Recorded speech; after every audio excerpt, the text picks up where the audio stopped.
Hello guys, तर स्वागत आहे तुमचं आपल्या या यूट्यूब चॅनलवरती. मित्रांनो, चॅनलवर नवीन असाल तर चॅनलला सबस्क्राईब नक्की करा आणि अशाच नवनवीन अपडेट्स आपल्या चॅनलवरती पाहत राहा. चला तर मग आपण आपल्या व्हिडिओकडे वळूयात. हा आवाज आदित्यचा होता, जो अगदी ऋषभच्या मागे उभा होता. त्याला अर्णवला इतका सोपा मृत्यू मिळावा असं वाटत नव्हतं, म्हणून त्याने ऋषभला थांबवलं. अर्णव, जो आता पूर्णपणे रक्तबंबाळ झाला होता, त्याने आदित्यचा आवाज ऐकताच इथे नजर वर केली आणि ऋषभच्या मागे पाहिलं. तिथे आदित्य आणि अक्षरा उभे होते.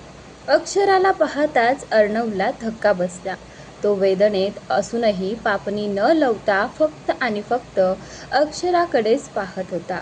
तिकडे आदित्यने जेव्हा पाहिलं की अर्णव अजूनही फक्त अक्षराकडे पाहत आहे, तेव्हा तो ऋषभ जवळ आला आणि त्याने अर्णवच्या चेहऱ्यावर जोरदार घुसा मारला, ज्यामुळे अर्णव बेशुद्ध झाला.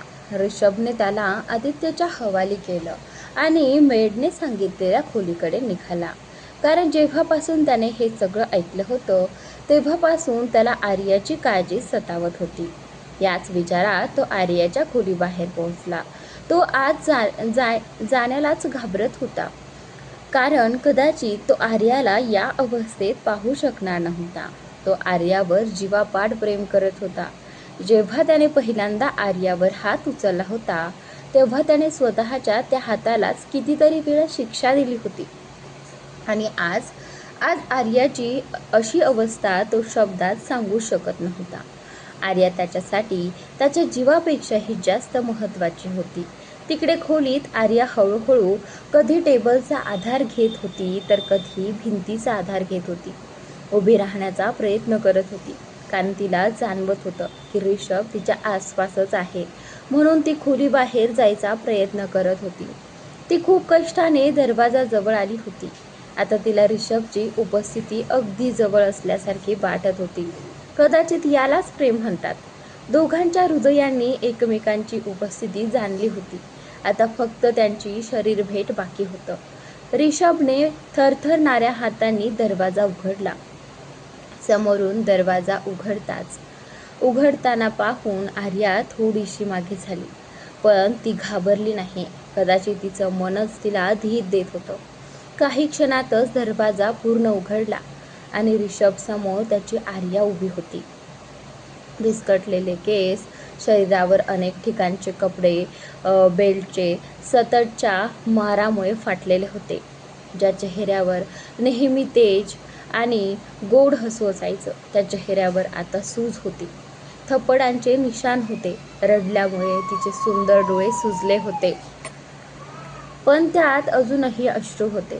शरीरावर जागोजागी पट्ट्यांचे निशाण होते आणि काही भाग निळसर पडला होता. आर्याची अशी अवस्था तर ऋषभने स्वप्नातही कधी विचार केला नव्हता. त्याला असं वाटलं जणू कोणीतरी त्याच्या शरीराची कातडीच एकदम सोलून काढली आहे. इतक्या वेदना त्याला होत होत्या आणि त्याच्या डोळ्यातून अश्रू वाहू लागले. तिकडे आर्या मात्र फक्त ऋषभकडेच पाहत होती. आता तिला कोणतीही वेदना जाणवत नव्हती. कदाचित ही ऋषभची उपस्थिती होती. आर्याला वाटू लागलं होतं की ती कदाचित पुन्हा कधीच ऋषभला भेटू शकणार नाही. तिने जास्त काही न विचारता स्वतःला ऋषभच्या मिठीत झोकून दिलं, जणू तो तिच्या आत्म्याचाच एक भाग होता. तिला आज त्या मिठीतून बाहेर पडायचंच नव्हतं, कारण त्या मिठीत तिला प्रत्येक वेदना आणि त्रासापासून दूरचा शांततेचा अनुभव मिळत होता. आणि हे खरंच आहे, जेव्हा आपण आपल्या आवडत्या व्यक्तीच्या मिठीत असतो, तेव्हा असं वाटतं की आता कोणताही त्रास, कोणतीही अडचण किंवा कोणतीही वेदना आपल्यापर्यंत पोहोचू शकणार नाही, कारण त्या क्षणी आपण स्वतःला त्यांच्या प्रेमात सुरक्षित अनुभवत असतो. तसं पाहिलं तर तुम्हाला हा सुकून मिळाला का नाही? मला तर अजून मिळाला नाही, पण प्रयत्न सुरू आहेत. तर आता इकडे ऋषभनेही आर्याला अलगद आपल्या मिठीत घेतलं. आर्याचं अपहरण झाल्यापासून ऋषभने एकदाही शांतपणे श्वास घेतला नव्हता आणि आज आपल्या प्रिय पत्नीला मिठीत पाहून त्याचं मन खूप आनंदी झालं होतं। ऋषभने हळूच आर्याला स्वतःपासून थोडं दूर केलं आणि तिला अलगद आपल्या कुशीत उचललं। आता तो आपल्या आर्याला या घरात आणखी एक क्षणही ठेवू शकत नव्हता।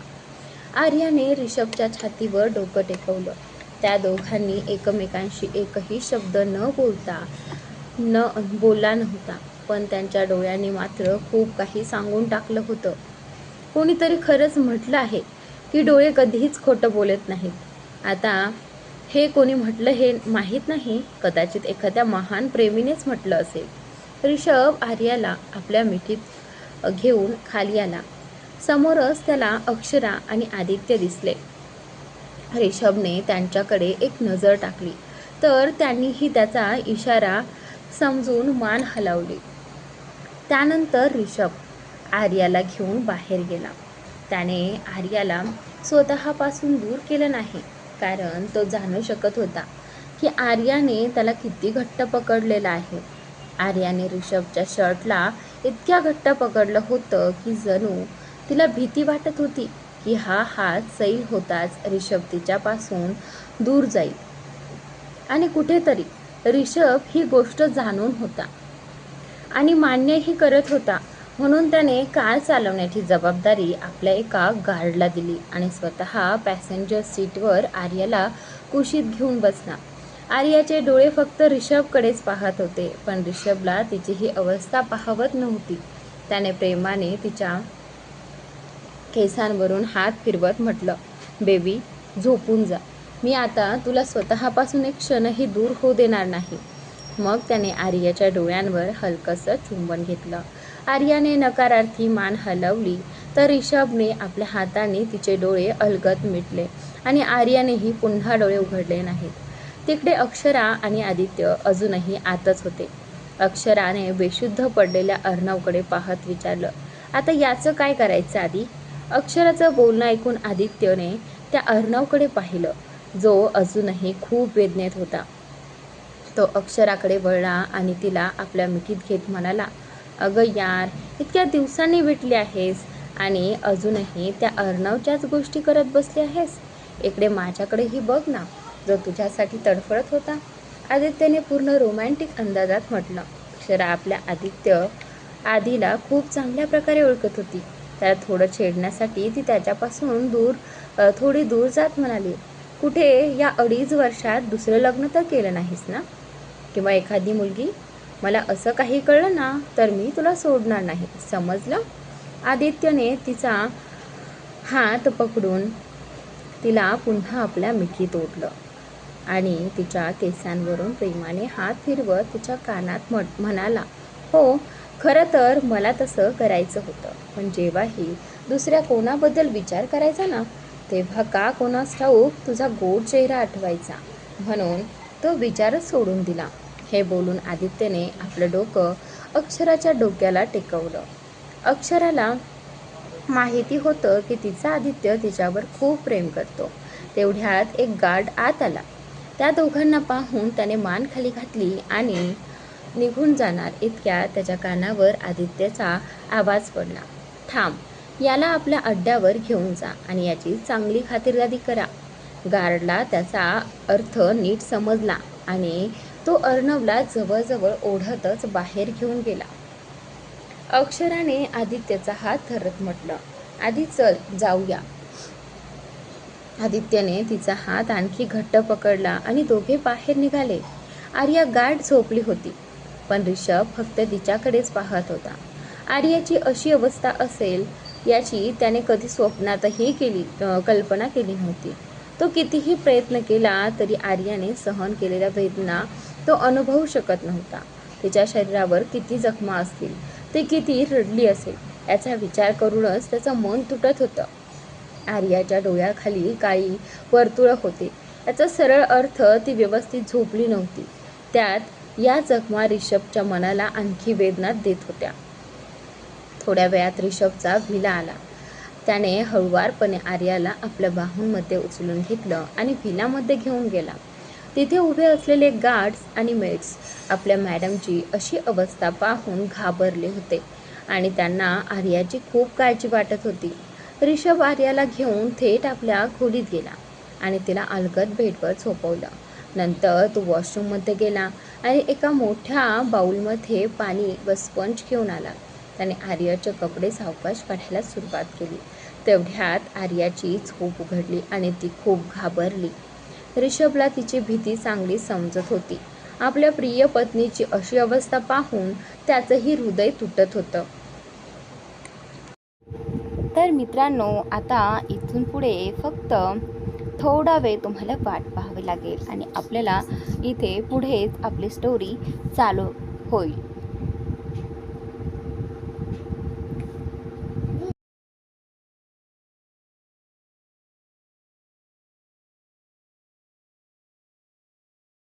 त्याने आर्याला आपल्या छातीशी घट्ट धरलं आणि एका हाताने तिच्या डोक्यावर तर दुसऱ्या हाताने तिच्या पाठीवरून प्रेमाने हात फिरवू लागला, जेणेकरून ती शांत होईल.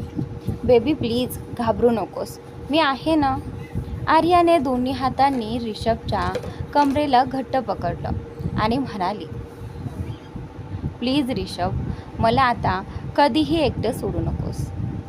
ऋषभने तिला अलगद स्वतःपासून दूर केलं.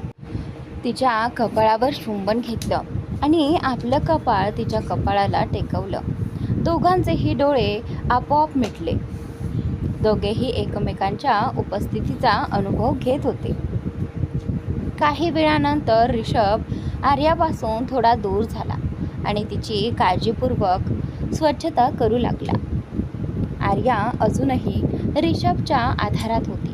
त्याने तिच्या संपूर्ण शरीराची स्वच्छता केली आणि मग जखमांवर मलम लावू लागला.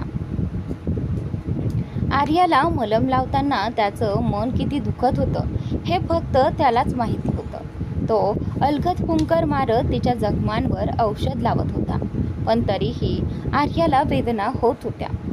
तिच्या प्रत्येक आहने ऋषभचं हृदय तुटत होतं. त्याच्या हातात असतं तर तो तिच्या सगळ्या वेदना स्वतःकडे घेतल्या असत्या, पण ते शक्य नव्हतं. त्यानंतर त्याने तिला एक लांब टी शर्ट घालून दिला आणि मेडला बोलावलं. मेड सूप घेऊन आली. ऋषभने तिच्याकडून सूप घेतलं आणि तिला जाण्यास सांगितलं. मग त्याने चमच्यात सूप घेतलं, त्यावर फुंकर मारली आणि चमचा आर्याच्या तोंडाजवळ नेला. आर्या कधी ऋषभच्या हाताकडे तर कधी त्याच्याकडे पाहत होती. तिने हळूच तो चमचा तोंडात घेतला. अचानक तिचे डोळे पाणावले. ऋषभने तिच्या गालांवरून प्रेमाने हात फिरवत म्हटलं, प्लीज जान, रडू नकोस. तुला रडताना पाहून मला खूप वाईट वाटतं. पण तरीही तिच्या डोळ्यातून अश्रू वाहू लागले. ऋषभने आपल्या टी शर्टच्या बाहीने तिचे डोळे पुसले आणि पुन्हा तिला सूप पाजू लागला. संपूर्ण सूप संपल्यानंतर त्याने तिचे ओठ स्वच्छ केले आणि उठण्यासाठी वळला. तेवढ्यात आर्याने त्याच्या शर्टला धरून ठेवलं. ऋषभने मागे वळून पाहिलं तर आर्या नकारार्थी मान हलवत होती. ऋषभने सूपचं बाऊल ठेवलं आणि तिच्या जवळ येऊन तिला पुन्हा आपल्या मिठीत घेतलं. तो तिच्या केसांवरून प्रेमाने हात फिरवू लागला. आर्याला त्याच्या मिठीत खूप शांतता आणि सुरक्षितता वाटत होती. आज तिला जाणवलं होतं की तिच्यासाठी ऋषभ किती महत्त्वाचा आहे. ती ऋषभशिवाय दुसऱ्या कोणालाही स्वतःच्या जवळ येऊ देऊ शकत नव्हती. तिच्या हृदयात फक्त आणि फक्त ऋषभच होता. रात्रभर आर्या ऋषभच्या मिठीत त्याला घट्ट पकडून झोपली होती. कदाचित तिला असं वाटत होतं की ऋषभ तिच्यापासून क्षणभरही दूर जाऊ नये. ऋषभने तिला आपल्या मिठीत अशा प्रकारे जपून ठेवलं होतं, जणू त्याने जर थोडीशीही सैल पकड दिली तर ती त्याला कायमची सोडून जाईल. सकाळची पहिली किरण खिडकीतून येत जशी आर्याच्या निरागस चेहऱ्यावर पडली तशी ती जागी झाली. तिने स्वतःला ऋषभच्या मिठीत पाहिलं. ती थोडीशी वर उठून पाहते तर समोर तिला तिचं प्रेम ऋषभ दिसलं. ऋषभ कदाचित खूप गाढ झोपला होता. त्याच्या चेहऱ्यावरचं समाधान आर्या स्पष्टपणे पाहू शकत होती. आर्याने हलकेच त्याच्या ओठांवर आपलं चुंबन घेतलं आणि पुन्हा ऋषभच्या छातीवर डोकं ठेवून त्याच्या हृदयाचे ठोके ऐकू लागली. तिला आता खूप बरं वाटत होतं. मागील काही दिवसांपासून तिला असं वाटत होतं की तिच्याकडून काहीतरी खूप मौल्यवान हरवलं आहे. पण आज ऋषभ जवळ येऊन तिला तिचं समाधान पुन्हा मिळालं होतं. काही वेळातच आर्याला पुन्हा झोप लागली. थोड्या वेळाने ऋषभचे डोळे उघडले. त्याने आपल्या मिठीत त्याची प्रिय पत्नी आर्या पाहिली, जी त्याच्या मिठीत निवांत झोपली होती. ऋषभने तिच्या कपाळावर चुंबन घेतलं. त्यानंतर त्याने आर्याला नीट बेडवर झोपवलं आणि वॉशरूममध्ये गेला.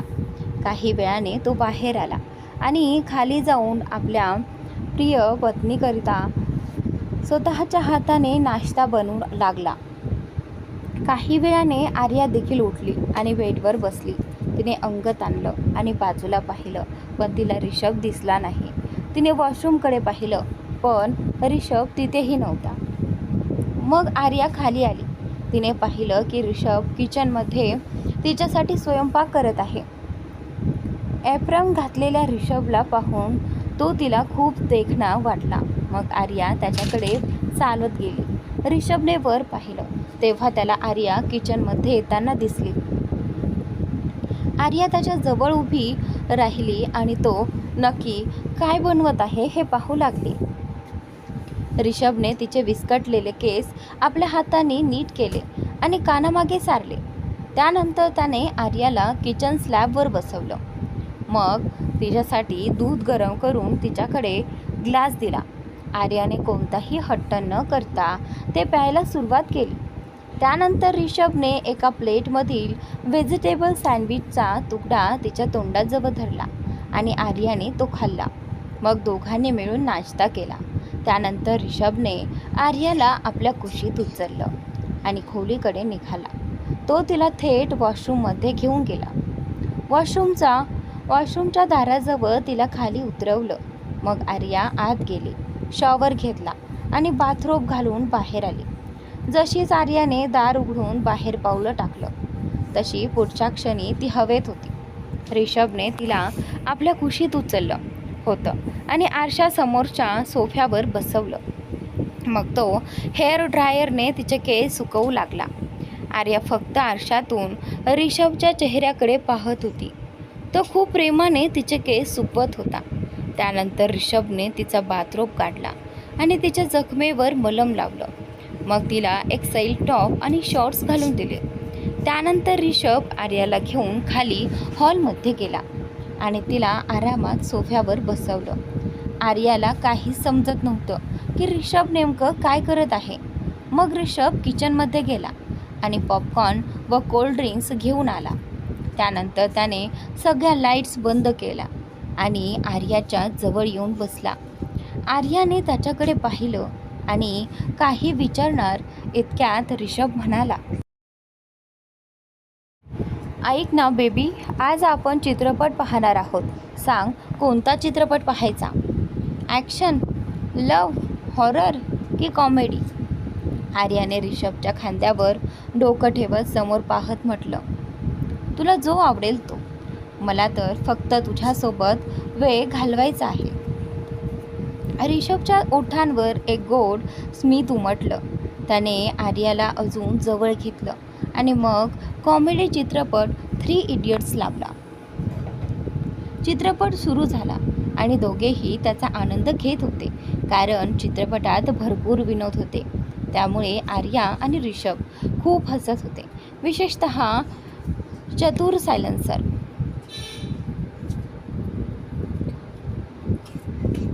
रमालिंगम यांचं भाषण ऐकून दोघेही पोट धरून हसू लागले. ऋषभ देखील खूप आनंदी होता, कारण त्याचा जीव आनंदी होता. मग जेव्हा राजूचा अपघात झाला तेव्हा दोघेही भावूक झाले. चित्रपट खूपच अप्रतिम होता. त्यात आनंद, दुःख सगळंच होतं. दोघेही चित्रपटाचा मनापासून आनंद घेत होते. जवळपास 3 तासानंतर चित्रपट संपला. ऋषभने सगळ्या लाईट्स चालू केल्या आणि आर्याला आपल्या कुशीत उचलून डायनिंग एरियामध्ये आणलं. तिला खुर्चीवर बसवलं. मग त्याने मेडला आवाज दिला. 3 मेड्स जेवण घेऊन आल्या आणि डायनिंग टेबलवर ठेवून निघून गेल्या. ऋषभने एका प्लेटमध्ये जेवण वाढलं आणि आर्याला भरवू लागला. आर्या देखील कोणतीही कुरकुर न करता जेवण खात होती. ऋषभ खूप प्रेमाने तिला भरवत होता. आर्याने पाहिलं की ऋषभ फक्त तिलाच भरवत आहे, स्वतः मात्र काहीच खात नाही. मग आर्याने प्लेटमधून पोळीचा एक तुकडा भाजीमध्ये बुडवून ऋषभकडे पुढे केला आणि ऋषभने तो खाल्ला. अशाच प्रकारे दोघे एकमेकांना भरवू लागले आणि काही वेळातच दोघांचं जेवण संपलं. मग आर्याने ऋषभला विचारलं, ऋषभ, आज तुला ऑफिसला जायचं नाही का? म्हणजे सकाळपासून तू माझ्यासोबत आहेस, तुला काही महत्त्वाचं काम नाही का? ऋषभने तिच्या गालांवरून प्रेमाने हात फिरवला आणि म्हणाला, बेबी, माझ्यासाठी तुझ्यापेक्षा महत्त्वाचं काहीच नाही आणि आज मी पूर्ण दिवस तुझ्यासोबतच राहणार आहे. आर्यालाही खूप आनंद होत होता की ऋषभ तिच्यासोबत वेळ घालवत होता. तेवढ्यात आर्याचा फोन वाजू लागला. आर्याने फोन उचलला आणि हॅलो म्हणताच समोरच्या व्यक्तीने जे काही सांगितलं ते ऐकून तिच्या पायाखालची जमीन सरकली. त्याच्या हातातून फोन निसटला, पण फोन खाली पडण्याआधीच ऋषभने तो पकडला. ऋषभने फोन हातात घेतला आणि कानाला लावला. काही वेळानंतर फोन ठेवला आणि दोघांनीही कॉल संपवला. त्यानंतर ऋषभने आर्याच्या खांद्यावरून हात फिरवला आणि तिला आपल्या बाहूंमध्ये उचलून खोलीत घेऊन गेला. आर्या फक्त रडत होती. ते पाहून ऋषभचं हृदय तुटत होतं. तो म्हणाला, आर्या, प्लीज बेबी, शांत हो. अजून किती रडशील? मी सांगितलं ना, अहानाला काही होणार नाही. ऋषभचं बोलणं ऐकून आर्या रडतच म्हणाली, कसं ऋषभ, मला खूप भीती वाटते आहे. प्लीज तू काहीही कर, पण तिला काही होऊ देऊ नकोस. ऋषभने तिला आपल्या छातीशी धरलं आणि म्हणाला, तू अजिबात काळजी करू नकोस. मी तिला काही होऊ देणार नाही. आणि अहानाबद्दल बोलायचं तर विराट तिच्यासोबत आहे, त्यामुळे तू निश्चिंत हो. ऋषभचं बोलणं ऐकून आर्याला थोडा दिलासा मिळाला. काही वेळानंतर दोघे पुन्हा खाली आले. तेवढ्या डोर बेल वाजली. ऋषभने जाऊन दरवाजा उघडला तर समोर आदित्य आणि अक्षरा उभे होते. ऋषभ हलकसं हसला आणि त्यांना आत येण्यास सांगितलं. दोघांच्या चेहऱ्यावरही स्मित आलं आणि ते आत आले. आर्या बेडवर उदास बसली होती.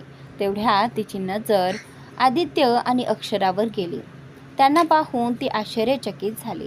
तिने फक्त मेघा आणि आदित्यकडून ऐकलं होतं की अक्षरा आणि ती कार्बन कॉपीसारख्या दिसतात, पण तिला तसं वाटत नव्हतं. मात्र आता जेव्हा तिने अक्षराकडे नीट पाहिलं तेव्हा ती फक्त तिच्याकडेच पाहत राहिली. अक्षराला मात्र अजिबात आश्चर्य वाटलं नाही, कारण ती आधी आशिकाला भेटली होती, पण त्यावेळी तिने इतकं बारीकाने पाहिलं नव्हतं. आर्या अक्षरासारखीच दिसत होती. जर दोघींना एकत्र उभं केलं तर त्यांच्यात आर्या कोण आणि अक्षरा कोण हे ओळखणं खूप कठीण झालं असतं. अक्षरा आर्याजवळ बसत म्हणाली, आता कशी आहेस तू? आर्याने मान हलवून उत्तर दिलं, मी आता ठीक आहे. त्यानंतर आदित्य आणि ऋषभही येऊन बसले. ऋषभने आदित्यला विचारलं, तर सांग, कसं येणं झालं?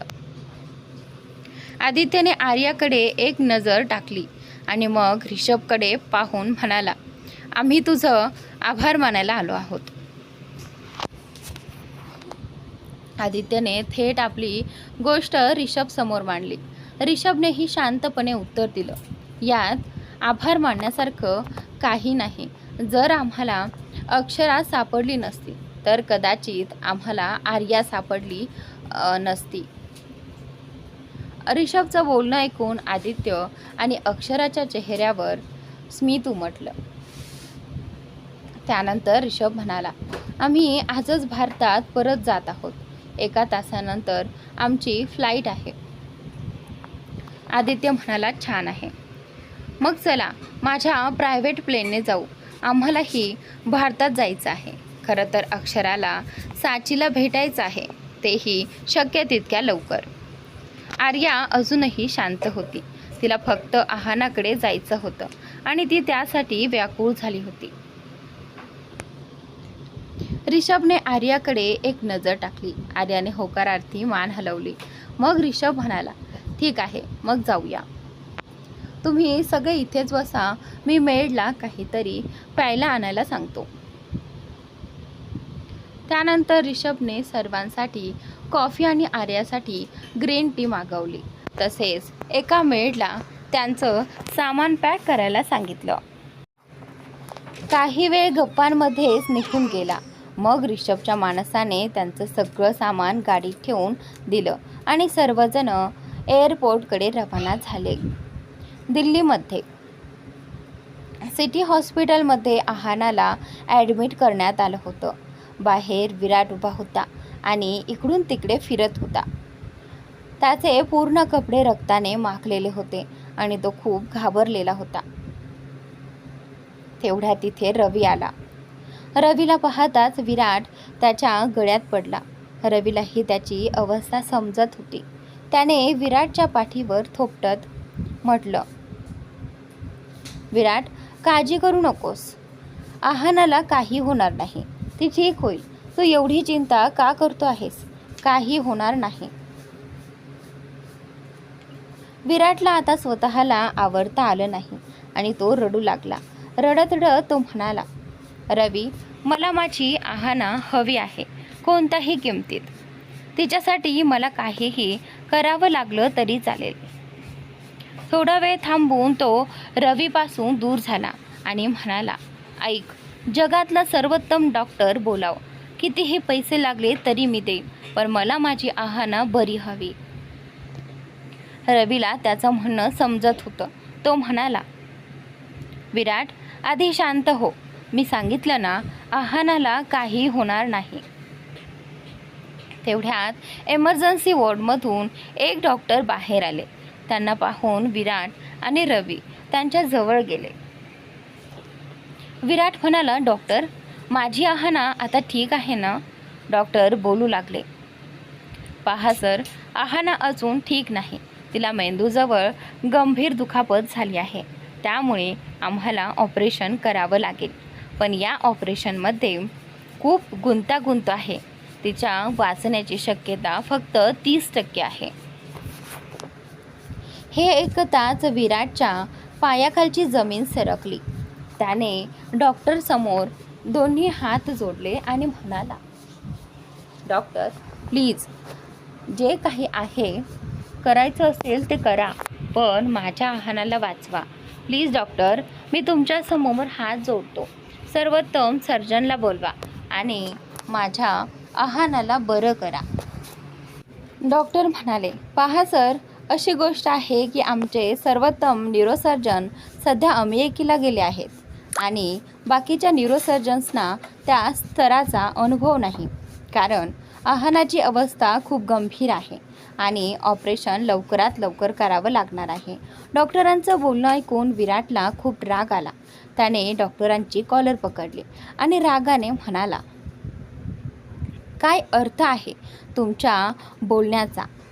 तुमच्या हॉस्पिटलमध्ये एकही कुशल न्यूरोसर्जन नाही. मग हे हॉस्पिटल उघडून ठेवलंय कशासाठी? बंद करा हे, नाहीतर मीच बंद करून टाकीन. रवीने परिस्थिती सांभाळली आणि विराटला डॉक्टरांपासून दूर करत डॉक्टरांची माफी मागितली. डॉक्टरांचे बोलणे ऐकून विराटला खूप राग आला आणि त्याने डॉक्टरांची कॉलर पकडत रागाने म्हटलं, तुमचा काय अर्थ आहे? तुमच्या हॉस्पिटलमध्ये एकही कुशल न्यूरोसर्जन नाही. मग हे हॉस्पिटल उघडून ठेवलेच कशाला? ते बंद करा, नाहीतर मी बंद करून घेईन. रवीने परिस्थिती सावरली आणि विराटला डॉक्टरांपासून दूर करत त्यांची माफी मागितली. डॉक्टर विराटची अवस्था समजत होते. त्यांनी शांतपणे आणि नम्रतेने सांगितलं, पहा सर, आम्ही दुसऱ्या हॉस्पिटलशी बोललो आहोत. तिला शक्य तितक्या लवकर तिकडे ट्रान्सफर केले जाईल. विराट म्हणाला, तुम्हाला जे काही करायचं आहे ते करा, पण मला माझी आहाना ठीक हवी आहे. बस इतके बोलून तो तिथेच एका खुर्चीवर जाऊन बसला. वरून तो शांत दिसत होता, पण त्याच्या मनात असंख्य विचारांचे वादळ सुरू होते. थोडा वेळ विचार केल्यानंतर त्याने आपल्या माणसाला फोन लावला आणि म्हणाला, तू कसे करशील हे मला माहिती नाही, पण मला कोणत्याही परिस्थितीत एक कुशल न्यूरोसर्जन हवा आहे. त्याला हवे तेवढे पैसे मिळतील. लवकरात लवकर शोध. इतके बोलून विराटने फोन ठेवला. तेवढ्यात रवी त्याच्या जवळ येत म्हणाला, विराट, तू रिषभला फोन का नाही केला? विराटने कपाळावर हात मारला आणि म्हणाला, अरे देवा, मी त्याला कसा विसरलो. तो तर सर्वोत्तम न्यूरोसर्जन आहे. थांब, आत्ताच फोन करतो. तो भारतातच आहे. फक्त काही दिवसांपासून आमचे बोलणे झाले नव्हते. इतके बोलून विराटने फोन काढला आणि रिषभला कॉल लावला, पण त्याचा फोन बंद येत होता. मग त्याने त्याच्या असिस्टंटला फोन केला. तेव्हा त्याला समजलं की रिषभ भारतात नसून अमेरिकेत आहे. विराटने फोन ठेवला आणि निराश होऊन बसला. त्याला तसे पाहून रवीने विचारलं, काय झालं विराट? विराटने एक दीर्घ श्वास घेतला आणि म्हणाला, यार, तो रिषभ भारतात नाही, बाहेर गेला आहे आणि त्याचा फोनही बंद आहे. आता असे वाटत आहे की सगळी आशाच संपली आहे. रवीने विराटच्या खांद्यावर हात ठेवून त्याला धीर दिला. दुसरीकडे विराटच्या माणसाने अनेक कुशल डॉक्टरांना पैशांची ऑफर दिली, पण त्यांनी आव्हानाची केस पाहताच ती घ्यायला नकार दिला, कारण ते विराटला ओळखत होते. जर रुग्णाला काही झालं तर ते पुन्हा कधीही मेडिकल क्षेत्रात प्रॅक्टिस करू शकणार नव्हते. असेच काही तास निघून गेले. दिल्ली विमानतळावर रिषभ, आर्या, आदित्य आणि अक्षरा विमानतळाबाहेर आले. तिथून आदित्य आणि अक्षरा त्यांच्या विलाकडे निघून गेले, तर रिषभ आणि आर्या हॉस्पिटलकडे रवाना झाले. सुमारे 1 तासानंतर रिषभ आणि आर्या हॉस्पिटलमध्ये पोहोचले. त्यांनी रिसेप्शनवर चौकशी केली, तेव्हा त्यांना तो वॉर्ड सांगण्यात आला जिथे आहाना दाखल होती. दोघेही तात्काळ तिकडे निघाले. जेव्हा ते तिथे पोहोचले तेव्हा त्यांनी पाहिलं की तिथे 3 जण उभे होते. त्यापैकी 2घांना रिषभ ओळखत होता, पण अजयला तो ओळखत नव्हता. तो फक्त विराट आणि रवीला ओळखत होता. आर्याने जसेच अजयला पाहिले, ती त्याच्याजवळ जाऊन म्हणाली, अजय, हे सगळं कसं झालं आणि आहाना आता कशी आहे? मला सांगणंही तुम्हाला गरजेचं वाटलं नाही का? तिचा अपघात झाल्यावर तिच्या फोनवरून नर्सने मला माहिती दिली, तेव्हा मला कळलं. विराटने जसेच आर्याचा आवाज ऐकला, त्याने वर पाहिलं आणि त्याला रिषभ आणि आर्या दिसले. रिषभला पाहताच विराट आणि त्याच्या गळ्यात जाऊन पडला. त्याच्या डोळ्यातून अश्रू वाहू लागले. भरलेल्या गळ्याने तो म्हणाला, रिषभ, मी तुला किती फोन केले, प्लीज यार, आहानाला वाचव. मी तिच्याशिवाय जगू शकत नाही. प्लीज रिषभ, माझ्या आहानाला वाचव. आता फक्त तूच तिला वाचवू शकतोस. तुझ्याशिवाय मी तिचं आयुष्य दुसऱ्या कोणाच्या हातात देऊ शकत नाही. सांग, तू तिला वाचवशील का? रिषभ त्याचे बोलणे ऐकून शांत राहिला. मग त्याच्यापासून दूर होत म्हणाला, मला तिच्या डॉक्टरांना भेटायचं आहे. ते कुठे आहेत? विराटने त्याचा हात पकडला आणि डॉक्टरांच्या केबिन बाहेर घेऊन गेला. तो दाराजवळच थांबला. रिषभने दार ठोठावलं. आतून आवाज आला, कम इन. रिषभने विराटकडे पाहून त्याला शांत राहण्याचा इशारा केला आणि तो आत गेला. हॅलो डॉक्टर, माझं नाव रिषभ आहुजा आहे. डॉक्टर महत्त्वाचे कागदपत्र वाचण्यात व्यस्त होते, पण रिषभचे नाव ऐकताच ते उभे राहिले आणि त्याला पाहून आश्चर्यचकित झाले. सर, तुम्ही इथे का? सॉरी, म्हणजे कसे कृपया बसा. ऋषभ जाऊन खुर्चीवर बसला, पण डॉक्टर अजूनही उभेच होते. ते पाहून तो थंड आवाजात म्हणाला, बसा डॉक्टर, मी एका वैयक्तिक कामासाठी आलो आहे. आशा आहे की तुम्ही माझी मदत कराल. ऋषभचे बोलणे ऐकून डॉक्टर नम्रपणे म्हणाले, असं काय बोलताय सर? मी तुम्हाला कधी नकार देऊ शकतो का? आणि तसंही हे हॉस्पिटल तुमचंच समजा. सांगा, मी तुमच्यासाठी काय करू शकतो? ऋषभने थेट मुद्द्यावर येत म्हटलं, तुमच्या हॉस्पिटलमध्ये आहाना सिंह नावाची मुलगी दाखल आहे. आता तिची केस मी हाताळणार आहे. तिची सर्जरीही मीच करणार आहे. त्यामुळे तिच्याशी संबंधित सर्व फाईल्स मला द्या. काही अडचण आहे का? डॉक्टर लगेच म्हणाले, नाही सर, मला कसली अडचण असणार. 1 मिनिट, ही घ्या फाईल. यामध्ये सर्व माहिती आहे, तुम्ही पाहू शकता. ऋषभने फाईल घेऊन तिची पाने चाळायला सुरुवात केली. सुमारे अर्ध्या तासानंतर त्याने फाईल बंद केली आणि डॉक्टरांकडे पाहत म्हणाला, समस्या फार मोठी नाही. फक्त एक सर्जरी करावी लागेल आणि तीही लवकर, नाही तर तिच्या मेंदूमधील रक्तप्रवाह थांबू शकतो. 1 तासानंतर सर्जरी आहे, तयारी सुरू करा. इतके बोलून ऋषभ उठला आणि बाहेर जाण्यासाठी वळला. तेवढ्यात मागून आवाज आला, डॉक्टर आहुजा, या सर्जरीमध्ये मी तुमचा असिस्टंट बनू शकतो का? कृपया नकार देऊ नका. माझ्यासाठी ही खूप मोठी गोष्ट असेल. ऋषभने फक्त ओके म्हटलं.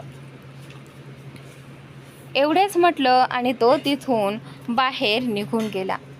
आणि त्याच नंतर ऋषभ बाहेर येताच विराटने घाईने विचारलं, ऋषभ, डॉक्टरांशी बोलणं झालं ना? तूच ही सर्जरी करणार आहेस ना? ऋषभने त्याच्या खांद्यावर हात ठेवत म्हटलं, तू टेन्शन घेऊ नकोस. मी माझं सर्वोत्तम देईन. कोणत्याही परिस्थितीत मी आहानाला वाचवेन. विराटने पुन्हा ऋषभला मिठी मारली आणि म्हणाला, थँक्स यार, मी तुझे हे उपकार आयुष्यभर विसरणार नाही. त्यांचं बोलणं ऐकून ऋषभने त्याला स्वतःपासून दूर केलं. त्याच्या कपाळावर हलकी चापट मारली आणि म्हणाला, अरे भाऊ, मला थँक्स म्हणशील तर तुझी हाडं मोडीन. चल, आता मला ऑपरेशनसाठी तयारी करायची आहे. इतकं बोलून ऋषभ तिथून एका तात्पुरत्या रूममध्ये गेला आणि आपल्या कामात व्यस्त झाला. काही वेळानंतर त्या रूमच्या दारावर टकटक झाली. ऋषभने कम इन म्हटलं तर आर्या आत आली. ऋषभने आर्याकडे पाहिलं आणि विचारलं, काय झालं बेबी? ऋषभने एवढंच म्हटलं होतं की आर्या थेट जाऊन त्याच्या गळ्यात पडली आणि रडू लागली. ऋषभने तिच्या पाठीवरून हात फिरवत म्हटलं, बेबी, तू अजिबात काळजी करू नकोस. मी आहानाला काहीही होऊ देणार नाही. ऋषभचं बोलणं ऐकून आर्या हुंदके देत म्हणाली, मला तुझ्यावर पूर्ण विश्वास आहे की तू आहानाला वाचवशील, पण तरीही एक भीती सतावत आहे. मला आहानाची परिस्थिती माहिती आहे. मी तिची फाईल वाचली आहे. एक छोटीशी चूकही तिचं आयुष्य कायमचं संपवू शकते. ऋषभने तिला स्वतःपासून दूर केलं आणि तिचा चेहरा आपल्या हातात घेत म्हणाला, जान, तू काळजी करू नकोस. मी तिला काहीही होऊ देणार नाही. आता तू एक काम कर, थोडा आराम कर. तुझी तब्येतही ठीक नाही. ऋषभचं बोलणं ऐकून आर्या म्हणाली, ऋषभ प्लीज, मीही तुझ्यासोबत या सर्जरीचा भाग बनू शकते का? ऋषभने तिच्या कपाळावर चुंबन घेतलं आणि म्हणाला, नाही आर्या, हे ऑपरेशन अनेक तास चालणार आहे आणि ती तुझी बेस्ट फ्रेंड आहे. त्यामुळे मी तुला परवानगी देऊ शकत नाही. समजून घे. आणि तसंही तू सध्या त्या परिस्थितीत नाहीस. ऋषभ आर्याला तिथेच एका बेडवर घेऊन गेला आणि तिला झोपवलं. तिच्यावर ब्लँकेट घातलं आणि तिच्या कपाळावरून हात फिरवत म्हणाला, प्लीज आराम कर. तू आराम केलास तरच मी पूर्ण लक्ष सर्जरीवर केंद्रित करू शकेन. सांग, करशील ना? आर्याने होकारार्थी मान हलवली. रिषभने पुन्हा तिच्या कपाळावर चुंबन घेतलं. तेवढ्यात पुन्हा दारावर टकटक झाली. रिषभने कम इन म्हटलं तर एक नर्स आत आली आणि नम्रपणे म्हणाली, डॉक्टर, ओटी तयार आहे. आम्ही पेशंटला शिफ्ट केलं आहे. कृपया तुम्हीही या. रिषभने आर्याकडे पाहिलं आणि नजरेतूनच तिला काळजी न करण्यास सांगितलं. त्यानंतर तो त्या नर्ससोबत निघून गेला. ओटी ऑपरेशन थिएटर. यानंतर सर्जरी सुरू करण्यात आली. सर्वप्रथम एका डॉक्टरांनी आहानाला जनरल ॲनेस्थेशिया दिला होता. सर्जरीपूर्वी पेशंटला ॲनेस्थेशिया दिला जातो, कारण कोणताही माणूस ॲनेस्थेशियाशिवाय सर्जरी सहन करू शकत नाही, अन्यथा त्याला खूप वेदना होतात. रिषभने सर्व डॉक्टर, हेड नर्स आणि इतर स्टाफकडे पाहत म्हटलं, आपण आता क्रॅनिओटॉमी सर्जरी करणार आहोत. यांचं नाव आहाना आहे आणि यांचा ट्रकसोबत अपघात झाला आहे. त्यामुळे हे ऑपरेशन बराच वेळ चालेल. मला असं वाटतं की कोणाकडूनही कोणतीही चूक होऊ नये. चला सर्जरी सुरू करूया. त्यानंतर रिषभने आहानाच्या डोक्याला 3 पिन फिसेक्शन डिव्हाइसने स्थिर केलं, जेणेकरून सर्जरी करताना कोणतीही अडचण येऊ नये. त्यानंतर एका डॉक्टरांनी ज्या भागावर सर्जरी करायची होती त्या भागातील केस काढले आणि ड्रिलरच्या मदतीने छिद्र तयार केलं. त्यानंतर क्युनोटॉम वापरण्यात आला. क्युनोटॉमचा वापर कवटी उघडण्यासाठी केला जातो. यानंतर रिषभने हाड कापून बोन फ्लॅप वेगळा केला. ड्युरामेटर, जे मेंदूचं बाह्य संरक्षण कवच असतं आणि मेंदूच्या अगदी वर असतं, ते मेंदूपासून वेगळं करण्यात आलं. त्यानंतर ड्युरामेटरलाही कापण्यात आलं, जेणेकरून मेंदू स्पष्टपणे दिसू शकेल. आता रिषभने आपलं मुख्य काम सुरू केलं, कारण सर्वात महत्त्वाचा भाग म्हणजे जिथून रक्तस्राव झाला होता तो थांबवणं सर्जरीचा मुख्य टप्पा सुरू झाला. मेंदूतील रक्तवाहिन्या अतिशय नाजूक असतात. अगदी छोटीशी चूकही पेशंटचा जीव घेऊ शकते. रिषभच्या कपाळावर घामाचे थेंब दिसू लागले होते, जे एक नर्स हळूहळू पुसत होती. ऑपरेशन सुरू होतं. ओटीच्या बाहेर आर्या, विराट, रवी, अजय तिथे होते. त्यांच्या चेहऱ्यावरची चिंता स्पष्ट दिसत होती. सर्वात जास्त चिंतेत विराट होता. त्याची नजर सतत ओटीच्या दरवाजावरच खिळलेली होती. तिथेच आर्या ही चिंताग्रस्त बसली होती. रिषभ तिला झोपून गेला होता, पण तिचं मन अजिबात शांत नव्हतं. त्यामुळे तीही ओटीच्या बाहेर येऊन बसली होती. ओटीच्या आत सुमारे 4 तासानंतर त्यांनी ती समस्या सोडवली. या दरम्यान रिषभने एक सेकंदही शांतपणे श्वास घेतला नव्हता. तो पूर्णपणे घामाने भिजला होता. एकतर इतका लांबचा फ्लाईट प्रवास आणि त्यानंतर रिषभ थेट हॉस्पिटलमध्ये आला होता. त्यामुळे त्याला आराम करण्याची अजिबात संधी मिळाली नव्हती. आणि त्यातच इतकी धोकादायक सर्जरी. रिषभची कौशल्य इतकी तीक्ष्ण आणि वेगवान होती की सर्व डॉक्टर आणि नर्स हे पाहून थक्क झाले होते. त्याने 6 ते 7 तासांची सर्जरी फक्त 4 तास 40 मिनिटात पूर्ण केली होती. त्यानंतर सर्जरी संपल्यावर रिषभने एक दीर्घ श्वास घेतला आणि बाकीचे कामं सर्व डॉक्टरांनी सांभाळले. तसं पाहिलं तर रिषभने सर्व काम पूर्ण केलं होतं. त्यांना फक्त स्टेपलर लावून जखम बंद करून पट्टी करायची होती. ऑपरेशन खूप कठीण होतं, पण रिषभचे कौशल्य आणि त्याची तंत्रे कमाल होती, ज्यामुळे ऑपरेशन यशस्वी झालं. एक डॉक्टर जो त्यांचा सहाय्यक होता तो म्हणाला, डॉक्टर आहुजा, कृपया तुम्ही आता थोडा वेळ बसून घ्या, बाकीचे आम्ही सांभाळतो. त्यानंतर रिषभनेही होकार दिला आणि तो त्या ओटीमधील एका जोडलेल्या खोलीत जाऊन सोफ्यावर आडवा झाला. तिकडे ऑपरेशन रूममध्ये सर्वजण रिषभच्या कौशल्याची प्रशंसा करत होते. त्यांच्यामध्ये एक महिला डॉक्टरही होती, जी न्यूरोसर्जन होती. ती तर रिषभच्या कौशल्याने खूपच प्रभावित झाली होती. थोड्या वेळाने 2 डॉक्टर बाहेर आले. तेव्हा सर्वजण त्यांच्या जवळ गेले. विराट आणि आर्या यांनी एकाच वेळी विचारलं, काय झालं डॉक्टर? ऑपरेशन कसे झाले? आणि त्यावेळी डॉक्टरांच्या चेहऱ्यावर विजयाचे हास्य होते आणि त्यांनी सांगितले, सर्जरी जी आहे ती यशस्वी झाली आणि ती यशस्वी होणारच होती, कारण सर्जरी डॉक्टर आहुजांनी केली होती. त्यांची कौशल्य आणि तंत्रे कमाल आहेत. इतकी कठीण सर्जरी त्यांनी खूप कमी वेळात पूर्ण केली आहे. डॉक्टरांचे बोलणे ऐकून सर्वजण आनंदी झाले. आर्याने डॉक्टरांना विचारले, ऋषभ कुठे आहे? सर्व डॉक्टर आश्चर्याने आर्याकडे पाहू लागले, पण आर्याला त्याचा काही फरक पडला नाही. तिने पुन्हा विचारलं, ऋषभ कुठे आहे? तुम्ही सांगत का नाही? आणि त्यावेळी आता इथे त्यातील एका डॉक्टरने आजच्या दिशेने इशारा केला. त्यामुळे आर्या आत गेली. तिकडे डॉक्टर कधी समोर पाहत होते तर कधी आर्या ज्या दिशेने गेली होती त्या दिशेने पाहत होते. एका डॉक्टरने विराटला विचारलं, ही मुलगी कोण आहे? डॉक्टरांच्या प्रश्नावर विराट म्हणाला, ही तर ऋषभची पत्नी आहे. हे ऐकून सर्व डॉक्टर आश्चर्यचकित झाले. तेवढ्यात विराटने विचारलं, डॉक्टर, आहानाला शुद्ध कधी येईल?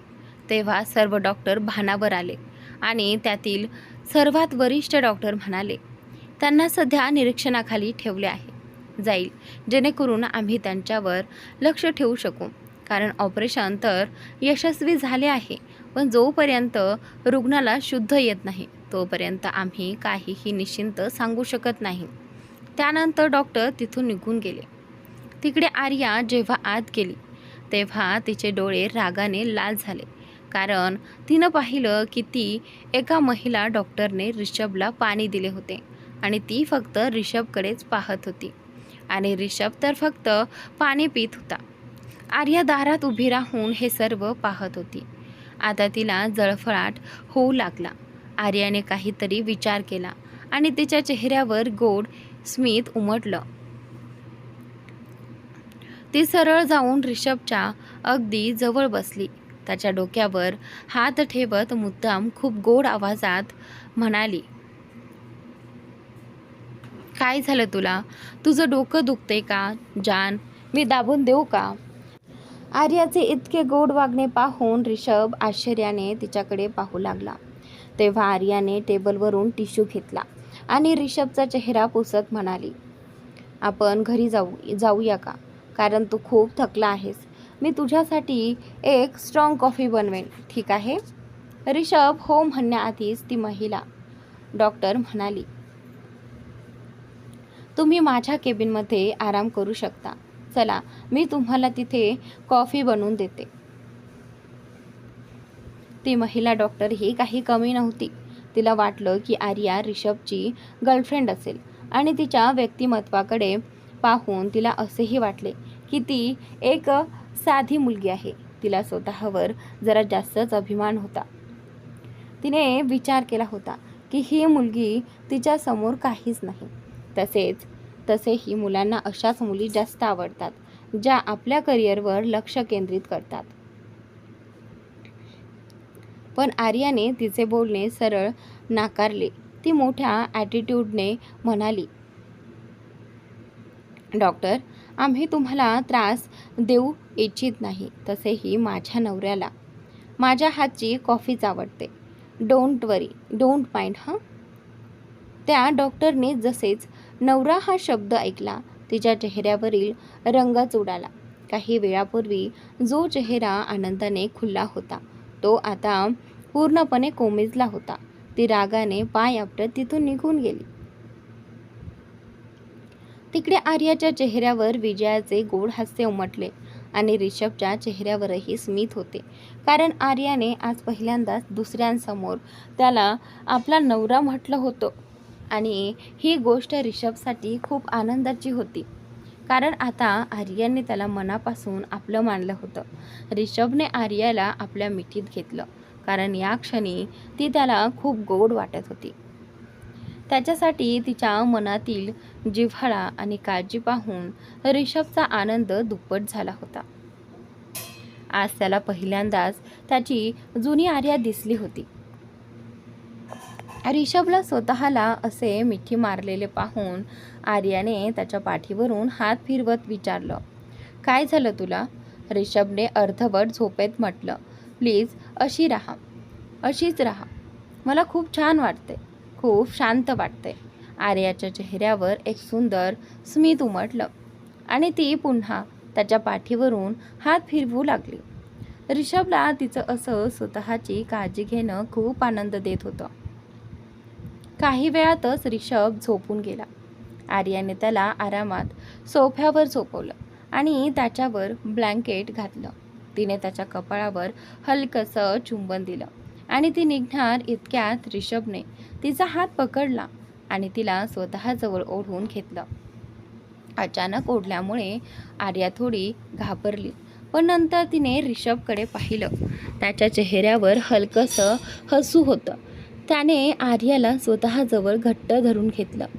सोफा मोठा असल्यामुळे दोघेही आरामात झोपू शकत होते. आर्या फक्त रिषभच्या चेहऱ्याकडे पाहत होती. तेवढ्यात तिला रिषभचा आवाज ऐकू आला, बस कर जान, किती पाहशील, मी तुझाच आहे. आता मला झोपू देत, नाहीतर तुला तर माहितीच आहे मी काय.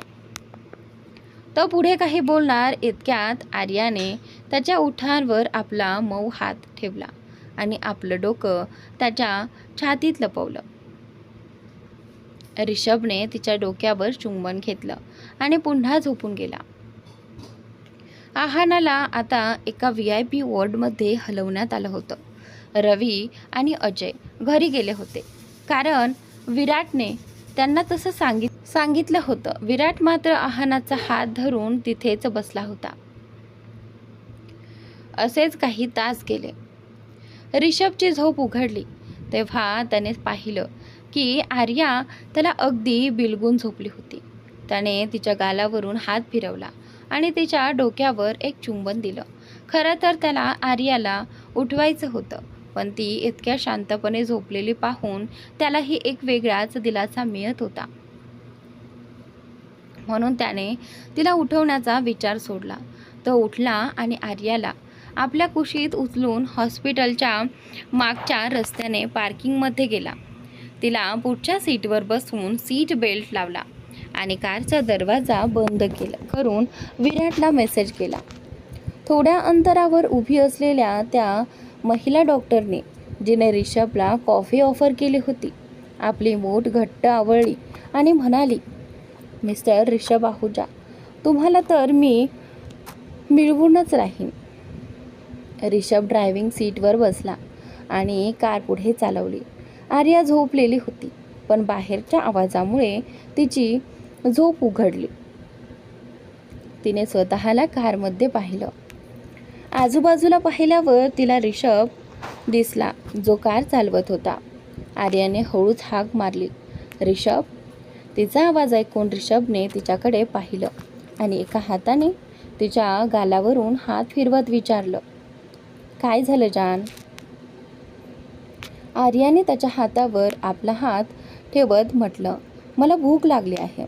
तिचं बोलणं ऐकून रिषभ प्रेमाने म्हणाला, फक्त काही मिनटं, आपण घरी पोहोचू, मग मी मेडला काहीतरी बनवायला सांगतो. आर्याने मान डोलावली. रिषभने तिचा हात धरून गिअरवर ठेवला आणि कार चालवत राहिला. आर्याने त्याच्या खांद्यावर डोकं टेकवलं आणि डोळे मिटले. काही मिनिटांनी ते दोघे घरी पोहोचले. रिषभने मेडला त्यांच्याच खोलीत जेवण पाठवायला सांगितलं आणि तो आर्यासोबत वर गेला. रिषभ खूप थकला होता. त्याने आर्याला बेडवर बसवलं आणि स्वतः वॉशरूममध्ये गेला. थंड पाण्याने अंघोळ करून तो ताजा तवाना होऊन बाहेर आला. तोपर्यंत जेवण आलं होतं. दोघांनी मिळून जेवण केलं. रिषभला खूप झोप येत होती, म्हणून जेवण झाल्यावर तो लगेच झोपला. आर्या मात्र बेडवर बसून टॅबलेटमध्ये हेडफोन्स लावून चित्रपट पाहू लागली.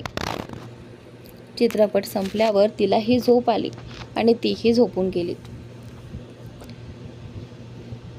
कॅलिफोर्नियामध्ये सुमारे 35 वर्षांचा एक माणूस स्वतःपेक्षा 10 वर्षांनी लहान असलेल्या एका मुलीवर जबरदस्ती करत होता. ती मुलगी मोठ्याने रडत होती, पण त्या माणसाला आपल्या वासनेपुढे काहीच दिसत नव्हतं. तो फक्त त्या मुलीवर आपला जोर आजमावत होता. जवळपास 2 तासानंतर ती मुलगी बेशुद्ध झाली. तेव्हा त्या माणसाने तिला तशीच बेडवर सोडून दिलं आणि स्वतः उठून शॉर्ट्स आणि टी-शर्ट घालून बाहेर गेला. बाहेर त्याचा असिस्टंट मान खाली घालून उभा होता. तो माणूस त्याच्या समोरील खुर्चीवर जाऊन बसला आणि म्हणाला, कशा मुली आणता तुम्ही? किती वेळा सांगितलं आहे मी, पण तुम्हाला काही समजतच नाही. तो असिस्टंट मनात म्हणाला, काय माणूस आहे हा, मुलींना एखाद्या वस्तूसारखं वापरतो. इतका हैवान माणूस असेल तर त्याच्यासोबत झोपायला कोणाला आवडेल? त्या असिस्टंटने मान खाली घालून म्हटलं, बॉस, उद्या तुम्हाला इंडियाला जायचं आहे. तो प्रोजेक्ट पास झाला आहे. त्या माणसाने म्हटलं, इंडिया, ठीक आहे. मग तो असिस्टंट तिथून निघून गेला. इंडिया हॉस्पिटलमध्ये. संपूर्ण रात्र अशीच निघून गेली आणि सकाळ झाली. आहानाची झोप उघडली. तिने हळूहळू डोळे उघडले. तिच्या डोक्यात अजूनही खूप वेदना होत होत्या. आहानाने आजूबाजूला पाहिलं तर तिला दिसलं की विराट तिचा एक हात पकडून झोपला होता. त्याला पाहून कोणीही सांगू शकलं असतं की तो पूर्ण रात्र झोपलाच नव्हता आणि तिथेच बसून होता. आहानाने आपल्या दुसऱ्या हाताने विराटच्या केसांवरून हात फिरवला. विराटला जेव्हा आपल्या डोक्यावर कोणाचा स्पर्श जाणवला तेव्हा त्याने डोळे उघडले आणि वर पाहिलं तर आहाना त्याच्या केसांवरून हात फिरवत होती. विराटने तिचा हात आपल्या हातात घेतला, त्यावर चुंबन घेतलं आणि प्रेमाने तिच्या गालावर हात ठेवत विचारलं, आता कसं वाटतंय? अजून दुखतंय का? आहानाने काहीच बोललं नाही आणि उठण्याचा प्रयत्न करू लागली. विराटने तिला आधार देत बसवलं. आहानाने त्याचा हात आपल्या हातात घेत म्हणाली, मी ठीक आहे विराट, फक्त डोकं थोडंसं दुखतंय. विराटने तिचं बोलणं ऐकलं आणि तिच्या गालांवरून हात फिरवत म्हणाला, डोंट वरी, लवकर ठीक होशील. आहानाने होकारार्थी मान हलवली. विराटही तिच्याकडे पाहून हसला. तेवढ्यात दरवाजा उघडला आणि समोर रवी आणि अजय उभे होते. रवीने अजयला म्हटलं, मी सांगितलं होतं ना, आपण उगाच आलोय या लव्ह बर्ड्सना डिस्टर्ब करायला. हे तर मजेत आहेत. रवीचं बोलणं ऐकून अजयनेही होकारार्थी मान हलवली. विराट चिडून म्हणाला, झालं का तुमचं की अजून काही बाकी आहे? कधी पाहिलं तरी नाटकच करत असता. दोघेही आत आले आणि दात दाखवत हसू लागले. विराटने आपलं कपाळ धरलं आणि आहानाला हसू आलं. विराट म्हणाला, बरं सांगा, कसं काय येणं झालं? आज ऑफिस नाही का?